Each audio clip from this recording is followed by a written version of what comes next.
Do you feel ashamed about something? Shame is a super common human emotion. In fact, we all know exactly what it's like to feel that bitter, sharp feeling of shame.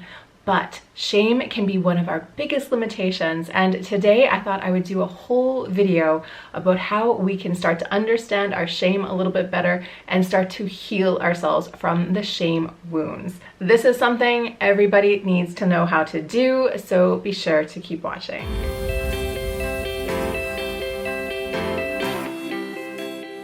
What's up, guys? Welcome back to my channel. My name is Jen. I'm a spiritual life and business coach, and I'd love to welcome you today to my YouTube channel.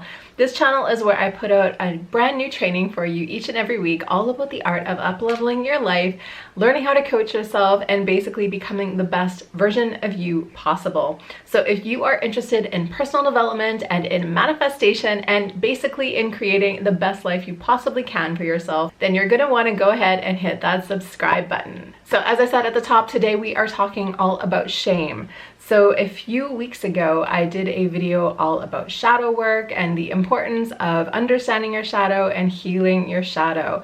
And so much of the stuff I actually talk about on this channel really is related to shadow work. But thinking about shadow work really made me think of one of the core sources of so many of our shadow wounds, and that is the feeling of shame. As I said in the intro, we all know exactly what this feels like. We all remember that bitter sting that first happened to us when we first felt ashamed of something. Before we begin today, I want you to just think back to some moment in your childhood where you were doing something and you were having fun and you're having a great time, and suddenly somebody said or did something that caused you to sort of recoil and suddenly go from having lots of fun and feeling completely uninhibited into feeling shame about yourself. The really interesting thing about shame is that, of course, it's a shared experience. It's something that we all have, but it is something that we don't inherently have. We have this usually in relation to other people. Either other people say something to us, or we are shown something in either the media or in our culture that tells us we should feel shame. So shame actually is not something that we inherently have, and therefore I believe it is not something that is going to serve us. This is not part of our spiritual journey. We are not meant to feel shame. Shame is something that we create in here. So today what I'm really going to do is to walk you through some of the reasons why you might have had a shame wound in the past that might be lingering on in your shadow. We're going to talk about where those things came from, and most importantly about how to heal them. Because at the end of the day, if you create it up here, that means that this is the only thing that's also going to give you peace over the situation. So like I said, we all experience this, and it is the worst feeling. So it is up to each and every one of us to figure out how we can release ourselves from shame so that we can ultimately become our best selves. So the first thing that I wanted to talk about today when it comes to shame is, well, why would I want to work on shame? Like what is the problem with experiencing shame? So there's a few different reasons why I think it's important for you to consider where your shame came from and to do the healing work to go ahead and release that. The first reason, this is coming from a spiritual perspective, but shame is the lowest vibration emotion on the emotional scale. So at the top of the emotional scale, the Hawkins emotional scale, we have enlightenment. So the very opposite thing to that would be shame. Shame is at the very bottom of the scale. From a spiritual perspective, shame is not leading you to a good place. It is not doing anything for you in your life that is helping you to be your fully self-actualized self. It is in fact creating more barriers from who you are meant to be in this world. From a manifestation perspective, shame is holding you down. It is keeping you away from the love vibration, from feeling good, from feeling accepting of yourself and of everything in the world. So shame is something that is going to create chaos in your life in one way or another, and we'll get more into how it'll do that later on. But it's just important for you to know that shame is not something that is going to help you. It is going to actually hinder you in all situations that I can possibly think of. So that is the number one reason why you would want to do this work of healing. The second reason why you would want to do work on releasing and healing your shame is because shame is used as a control mechanism. In fact, when we think that there is something fundamentally wrong with us, we are going to do anything in our power to fix that. And actually, the one industry that I can point to that does a crazy job with this is the world of modern advertising. So much of modern advertising works on this idea that there is something inherently wrong with you. So you're either a little bit too old or a little bit too overweight, or you don't have the right car. But if you go and buy this diet or do this workout or buy this car, then you will be acceptable. This is such a common thing that we all feel like this, and when we're watching TV, we're getting that programmed into us over and over and over again. Of course, that's just one example. Shame can be used in so many other ways, but this is the whole point. I'm telling you this because shame can be used to control you. When you think that there's something inherently wrong with you, you are going to be that extra motivated to do the bidding of the person on the other end. In this case, I'm talking about advertisers. When an advertiser implies that you are somehow shameful in your natural form and that you need longer eyelashes or a better outfit in order to be loved, then you are probably going to fall for it.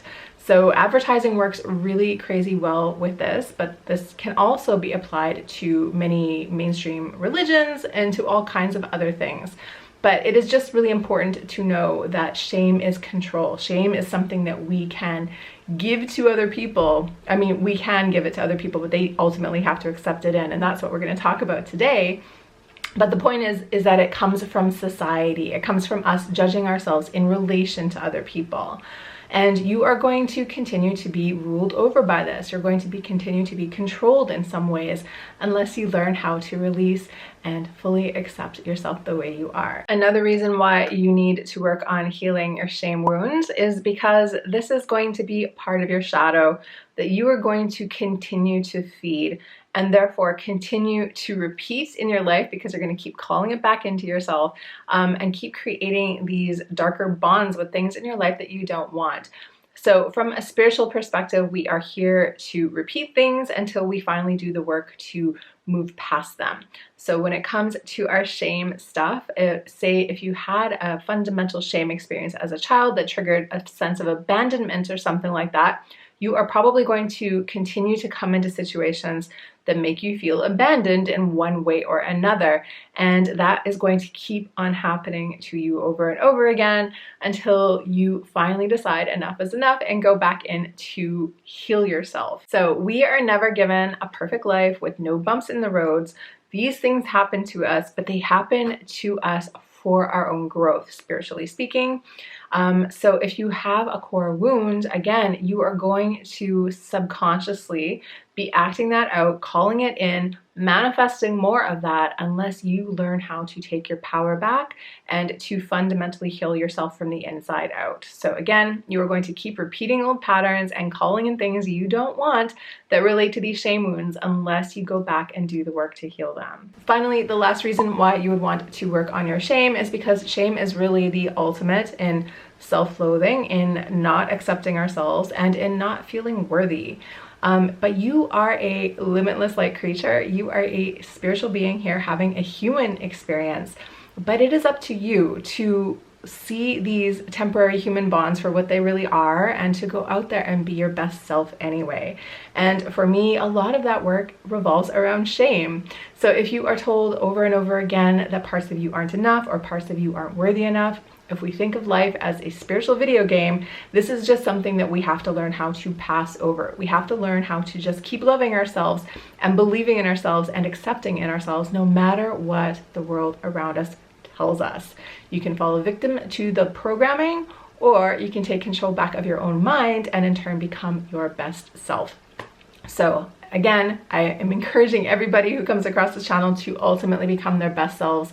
And part of that is learning to love yourself and deeply feel accepting of yourself and to really step into and own your inherent worthiness. And to do that, you need to learn how to step away from your shame spirals for once and for all. Okay, so now that we kind of understand how shame can negatively impact your life and why you would want to change this, let's talk now about where shame comes from. So again, shame is really the result of us at any point in our life feeling like there's something fundamentally wrong with us. But those fundamentally wrong feelings can come from a variety of different places. So the first one that I want to talk about today is what is called unrequited love. And no, I don't mean just thinking about your crush from the 7th grade that wanted nothing to do with you. That of course probably had a shame experience, but that isn't really what I'm specifically talking about here. Basically, this experience happens to pretty much every child at some point during our childhood. At some point as a child, we probably made a bid for attention from our caregivers. Maybe you were a baby and you were crying and trying to get your parents' attention, and your parent just did not show any signs of empathy and definitely did not come over and comfort you or say things to you that you really wanted them to say. So that experience, even when it's happening to a baby, the baby feels like they are trying to get love and trying to get attention, and it is not being given to them. And that experience of rejection or abandonment can result in this core shame wound. So I'm sure while you can definitely think of many times in your life where you had a sort of rejection experience that had a side helping of shame along with it, again, many of these experiences really go back to something that happened when we were babies or when we were very, very small. I talk a lot on this channel about reparenting and about learning more about your inner child and doing the healing work from there. But what you really just need to understand about this kind of traumatic experience is that there was a need that you had, a very real and worthy need that was not recognized in a parent. And that feeling of not having your needs met, of rejection, of abandonment, that can create a core shame wound that needs healing later on in life. And we'll get more about how to do the healing work on that later on in the video. The second kind of shame wound is probably the kind that you are originally thinking of when I talk about shame, but this is the unwanted exposure shame wound. So this would be something like either a physical moment, like say somebody walking in on you in the bathroom, like, or you know, those typical kinds of things that happen to you in your nightmares. But this could also include feeling a sense of humiliation in front of a crowd. You know how they say that the thing that we fear more than actual death itself is actually public speaking? That is really what this is about. We fear not just talking in front of a crowd, but going up there, making a fool of ourselves and having people laugh at us and therefore reject us. That's really what's happening. So this would include this feeling of unwanted exposure, of putting yourself out there and failing or making a fool of yourself or whatever. That coupled with the other one that I also mentioned, the unwanted actual physical contact in some way. So that all goes under the lens of unwanted exposure. And unwanted exposure wounds can also create all kinds of problems later on in life. I tend to associate both of these things as being a little bit older, not with the baby stuff. But think back to your childhood. Think back to some core experiences that you still think about today that maybe relate to one of these things. Like maybe your sibling embarrassing you in front of the family, or, you know, something like that happening to you in your childhood. Those shame wounds, we might have pushed them away and pretend that they don't matter anymore, but they might still be tripping you up and they might still be in need of healing. So that is another thing for you to think about. The third type of shame wound is disappointment. And so this is usually personal disappointment, which basically means any time in your life when you expected a certain outcome and that outcome didn't happen. So another way of putting that could be an expectation hangover. So an expectation hangover can come from when, for example, you're dating somebody and it's going really well and you're really in love and you're thinking this is the one, we're gonna get married, and then one day your partner comes home and breaks up with you and you are devastated. Or this could be you going to work and you're working this job and you think you're doing a great job and there's a promotion coming up and you know this is going to be yours. You know you put in the hours, you know you've proven yourself, and the day comes and the promotion goes to somebody else. This could be being let go from a job. It could be a divorce. It could be all kinds of different things. But again, it all comes back to this expectation hangover. You are thinking your life is going in one direction and something unexpected happens. And instead of thinking that that is just, the fault of the other person you're dating or the job or your boss or whatever, you are taking on that blame into yourself, and you are feeling like there is something inherently wrong with you. You are the reason that they dumped you. You are the reason that the promotion went to somebody else, when in reality, these things usually have a lot more to do with all kinds of other reasons and not just with us. So this disappointment core wound, again, I think this stuff is more teenagehood and adulthood kind of stuff, but think back in your life to any time where you felt a big sense of disappointment or experienced a big expectation hangover. I can pretty much guarantee that that moment in time went hand in hand with a big serving of shame. The fourth way that we can create a shame wound in our life is from a feeling of exclusion. So I know that when I was in grade 6 or grade 7, girls at that age can be so mean, and they like to do these exclusion games. So when little boys are out on the playground beating each other up, the games that little girls play are just as cruel. They're just a little bit harder to see. And one of the games that girls love to play so much is the exclusion game. Like, for example, I'm going to invite everybody in the class to my birthday party except this one person. So of course that one person feels incredibly excluded and incredibly left out and incredibly rejected by their peer group. If you've ever been that one person, you know what I mean. But whether or not you can think of a time in 7th grade that this happened to you, or maybe a time a couple years ago where this happened to you, the feeling is the same. It's that intense sense of rejection by people that you love and people that you respect. Of course, in the adult world, not every invitation is going to be extended our way. Not everything is going to be appropriate for us to attend.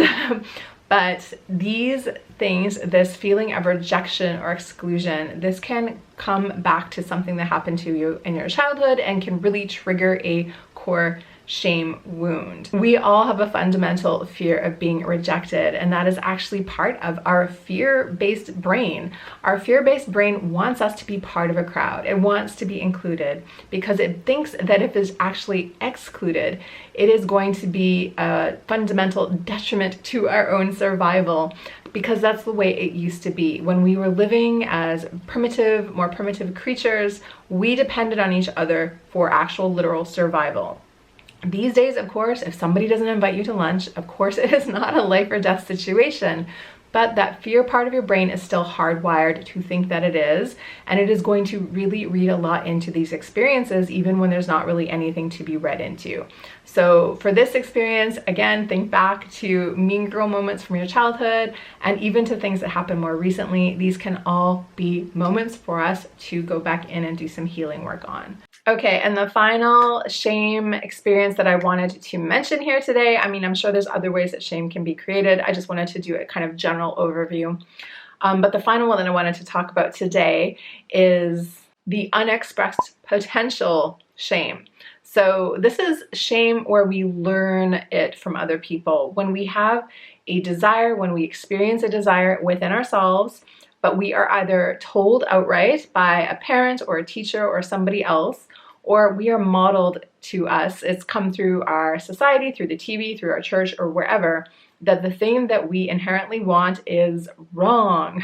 So this kind of shame is a little bit trickier to see because this is the shame that we create within us and probably don't act out with other people. There's not maybe an incidence in time where you can think about something happening where someone said something directly to you. Or maybe there was directly one. It depends on how this happens, but this is definitely something that we can recognize within ourselves that does not necessarily need another person. So for example, humans are sexual creatures and we all get to that teenage stage and all have these desires. And especially for people from certain religious backgrounds, that desire itself, that very human, natural, real desire is usually given to us with a bit of shame. It's like you're supposed to feel shameful about having these feelings and these desires, even though this is just part of our genetic makeup and literally none of us would be here if we didn't have them. So that's one example. But another example could be perhaps a desire for money. Money is often associated with greed within certain religious institutions and within society in general. So maybe you were, a little hotshot kid and you wanted to make a lot of money at your lemonade stand, but your parents told you that you don't need to make any money, or that making money is greedy or something like that. So they're kind of squashing down that desire that you have in you and that entrepreneurial nature that you have in you, and telling you that there is maybe something wrong with you for thinking that way or seeing an opportunity or acting on the opportunity.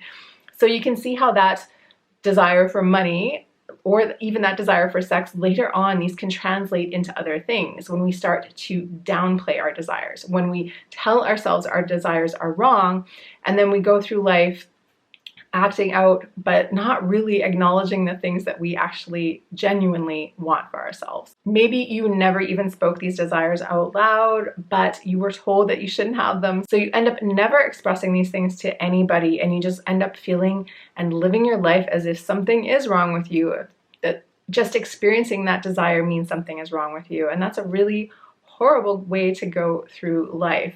So what I just want you to know right now is that desire itself is not evil, and that everybody really has the desires for the same things in life. So going around fundamentally feeling like something is inherently wrong with you for being who you are and having these desires is not going to be doing you any favors. Again, we're going to get into the healing stuff later on, but just understand for this one that there's often a very big difference between the things that we want and the things that we are told are okay to want.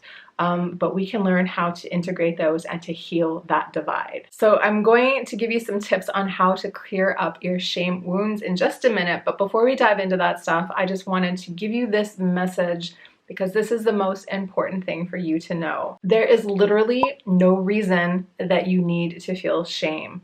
You were born inherently worthy. You were born inherently deserving of love. And that includes every single part of you, even the parts of yourself that you think you have to hide, even the parts of you that are flawed, even the parts of you that you have never shared with anybody else. I'm here to give you this message today, again, that you are inherently worthy and inherently deserving of love. Shame is just a little stupid human game we play, but it is up to each and every one of us to free ourselves from these shackles. We must free ourselves from these old repeating patterns, from any of the generational trauma that might be tied up in our shame wounds, and we must be able to free ourselves from outside sources that are trying to control us. Ultimately, you are your own conscious creator, and you are consciously creating your life, but you cannot have the full freedom to do that if you are still being dictated by all these outside things and everybody's outside opinion, and from all of these events that happened to you in the past. Shameless's work is for you to create your own consciousness expansion. It's for you to step into your true power and your most authentic expression of you. So it is really an important part of your spiritual journey here. And I really invite you to step into this stuff, even if you're still full of self-judgment, even if you're still blaming yourself, even if you still just really don't believe that you are worthy of love just as you are. If any of that seems to be triggering, you really extra need this work. So please stay tuned and do one of these things that I'm going to tell you to do right now. So the good news is yes, you have the power to heal yourself, and there are many ways for you to start to heal these core shame wounds. Shame is an interesting one because there's so many little pinpoints of shame we can probably identify throughout our life, but I'm sure that even if you just pick one or two of the most shameful memories that you have and just do the healing work on those, they will go a long way.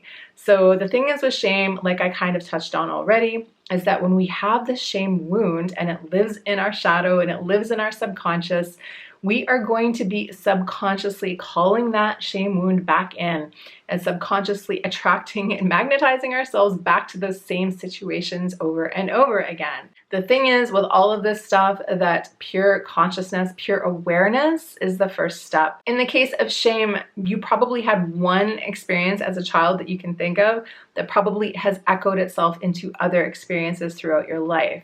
So if you can come back and do the healing work on that one core experience, it will probably go a long way to alleviating the shame in all the other experiences, and in turn help you stop attracting more of those experiences into your life.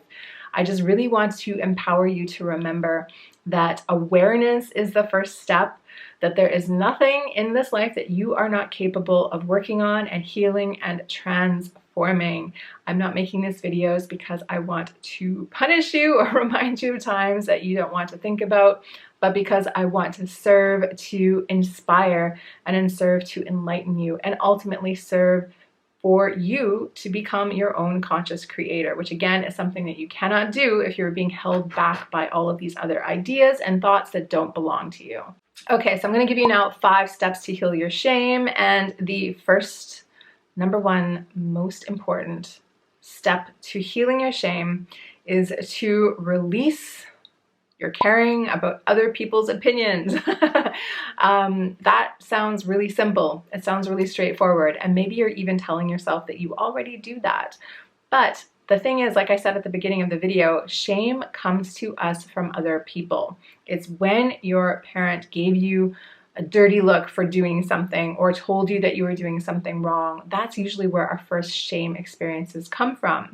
And so we still, even as adults who have think that we've grown up and have passed by a lot of this, we still remember those shameful experiences that were given to us by our parents. So as a conscious creator adult, it is so crucial for you to call back in your power and to remember that everybody else's opinion of you is none of your business. So your parents are going to think certain things about you. Your partner is going to think certain things about you. Your best friend is going to think certain things about you, and none of those things are your business. If you run around caring so much about what other people think, you are going to run out of energy, and it is still likely that you are never going to be able to get them to think what you want them to think. So instead of getting sucked into this game of trying to be perfect so you can be loved, or trying to just do the right thing so that your parents will approve of you, it is so much more freeing to understand that this is a losing game and just opt out of it completely. You do not have to care what your parents think about you. You do not have to care what your partner thinks about you. You do not have to care about what anybody thinks about you. You have to understand that all of their thoughts and all of their beliefs are part of their system, and they have a lot more to do with their internal goings on than they have to do with actual you. You are your own little ship. You are your own driver, and you need to start knowing that this journey that you are on is yours alone. There is nobody that is going to be there at the beginning and at the end with you. This is your journey. The middle time is your journey as well. So we've got to start remembering our power, and part of that is releasing our attachment to this other judgments and other ideas and other beliefs of other people. This is the most freeing gift you can give yourself. It probably flies in the face of so many things you've been taught, especially you people pleasers and empaths. So just really start to understand that this is important for your own growth, and really think about how you can start to release this. I could probably do a whole video on this, and maybe I will someday, but I'm going to leave it there for now. Just work on releasing it, letting it go, surrendering, let them think what they want to think, and get on with the business of being you. Tip number 2 for getting over your shame. This is going to sound like maybe a little surprising, but this is to really check in with your blame and your anger. So shame, again, is the lowest vibration emotion that any human could experience. And this shame experience makes us so uncomfortable that many of us, instead of acknowledging how we feel shame, we decide to turn the lens to something or somebody else. So for example, maybe you're in a romantic relationship and your partner has done something that is making you feel this shame instance. But instead of owning that, instead of understanding where that core wound is, you are going into blame, blaming this partner, blaming all of men in general, blaming society, getting really angry, acting out, lashing out, creating arguments, etc., etc. I think a lot of anger in the world is actually just a front for shame. Shame, again, is highly undigestible for most of us, and we would rather be angry at someone. We would rather pick a fight with somebody. We would rather judge someone else really harshly rather than sit with what we are feeling ourselves. So just understand this, that blame and anger can be a deflection for what the real issue is. But the unfortunate thing about this, like for example, in a relationship, if you're feeling shame about something and you're reacting instead through anger at somebody else, that is never going to get resolved. You're probably going to keep getting angry at this person and never resolving the issue, because the issue isn't with the other person, it is with you. It is all in here. It is your shame wound that needs to be healed. And when you can get into that and heal that, then the anger will naturally go away. So it is really important to get honest with yourself. And if you see yourself maybe overreacting, getting into a fight, picking a fight, and you're not really sure why, check in with yourself and see if you are just reacting to feeling shame. This is not something to judge, and you don't have to berate yourself if you discover this about yourself. This is really common, but it is important to start to see your own patterns, because again, if we keep trying to fight something and that's not really what the problem is, we're never going to fix it. So it is really important for you to realize what's happening so that you have the tools to go in and develop and heal yourself. Tip number 3 on how to start dealing with healing your shame wound is to cultivate a huge sense of compassion. And I mean compassion for yourself, number 1, but also for the people in the world around you. So if you are the kind of person who's highly judgmental of everybody else and always thinks that they know best and always thinks that they know exactly what everyone else should be doing, maybe it's time to take a step back and to really think about what's going on.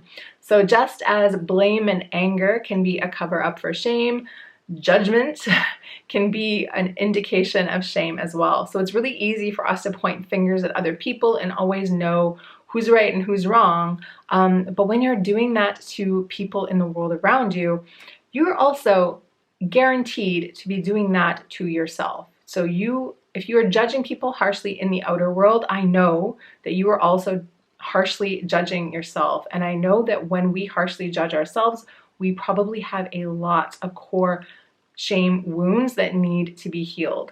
We are constantly telling ourselves that we are not good enough, that we should do better, that we shouldn't have messed up, that we should have tried harder, we shouldn't have dated that person, whatever. We are creating shame over and over and over again. You might have been doing this for a very long time, which is exactly why I'm suggesting developing compassion, not only for yourself, but for everybody else.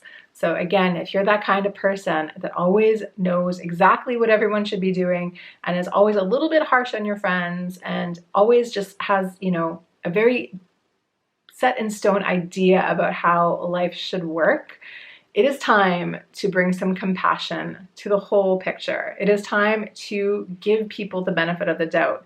It is time to understand that humans are just here to be perfect. We're all going to mess up and we're all going to make mistakes, and we're all doing the best that we can with the tools that we have at the time. That goes for you and that goes for every other person. And if you're finding it hard to forgive yourself or develop compassion for yourself, try practicing that compassion outwardly first. Again, the way we do one thing is the way we do everything. I did a podcast on that last week, but this is a really good place for it to apply. When you develop compassion, you develop compassion for everyone, including yourself. And if you have judgment, you have judgment for everyone, including yourself.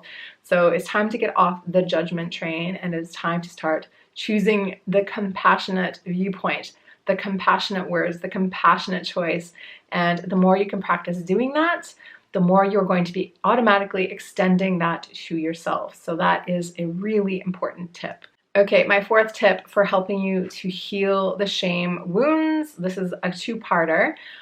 This would be to look for any buffering behaviors or addictive behaviors, and to understand that that is another way that we are really hiding from our shame. So it is really important to know that actually drug addictions, alcohol addiction, that stuff isn't a moral failing. Contrary to what the Reagan administration wanted you to believe, this stuff didn't happen because people decided to be, drug addicts. Drug addicts, people addicted to alcohol, people addicted to gambling, people addicted to anything, usually that all stems from the same place, from a shame wound. So if we have felt this feeling of rejection, if maybe we were abused as a child and we have a whole lot of unhealed shame around that, that is going to drive us to addiction more than any other factor. So maybe you're watching this and you're like, well, no problem. I'm not a drug addict. I'm not an alcoholic. It's fine. But the thing is, addictive behaviors can come in many different forms. And those are, the big ones that we tend to be very aware of. But you can be addicted to porn. You can be addicted to video games. You can be addicted to Facebook. You can be addicted to checking out of your life in all kinds of different ways.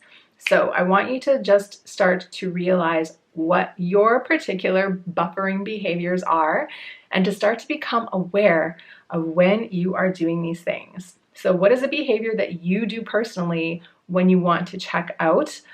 Because usually that behavior is indicating something that there's a lot of shame around and that you are trying to run away from. I can tell you back when I was in high school and experiencing my first heartbreak, first breakups, I immediately went into video game mode, video game gen, playing games, getting lost in games, and really just avoiding the things that were happening in my real life.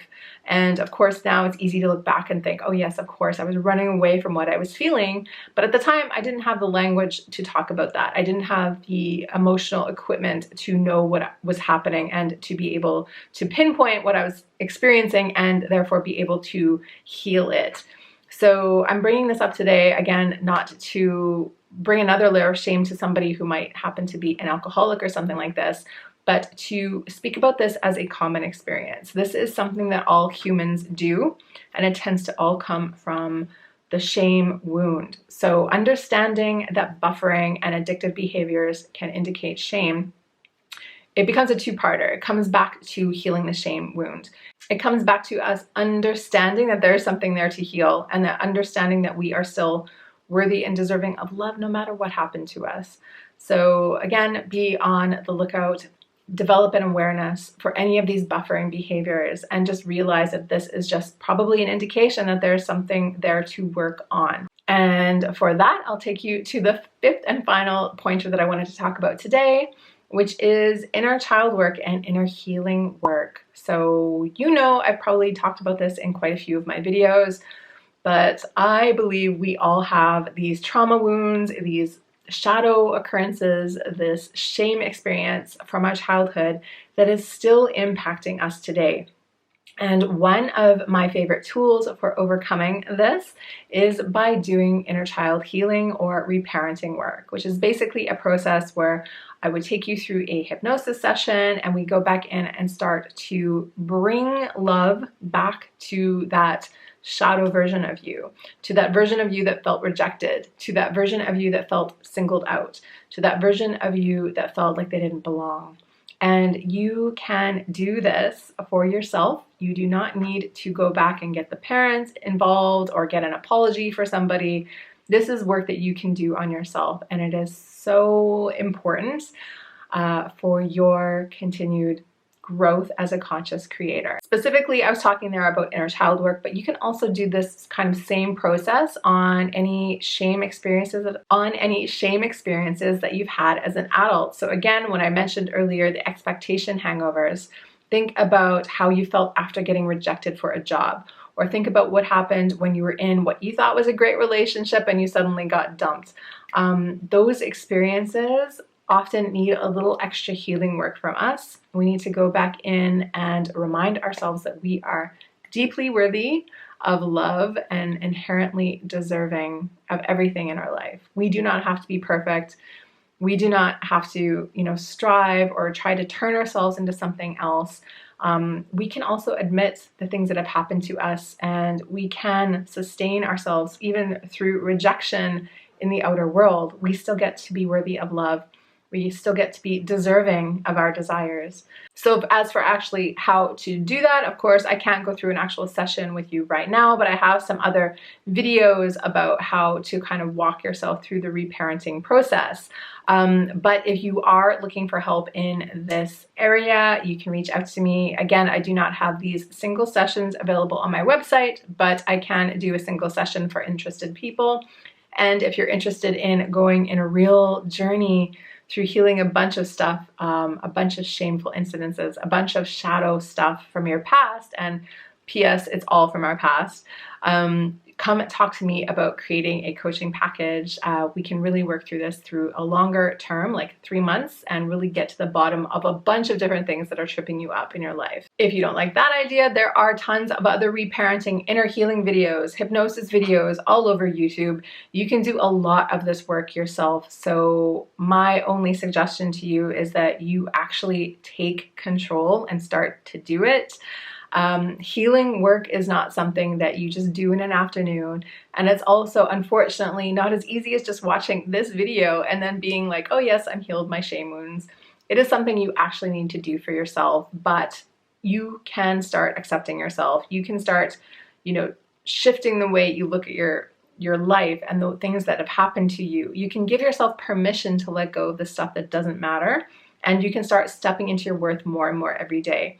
Again, I would really recommend doing some sort of healing treatment on the bigger incidences that you think of, but you can start to do so much with just the suggestions I've given you today. Just keep going with it, keep doing it, keep showing up for yourself, and eventually you're going to create massive change in your life. So to wrap up this video today, I just want to congratulate you for watching this, for showing up for yourself, and for embarking on this incredible healing journey. So from my perspective, true manifestation comes from our sense of self-worth.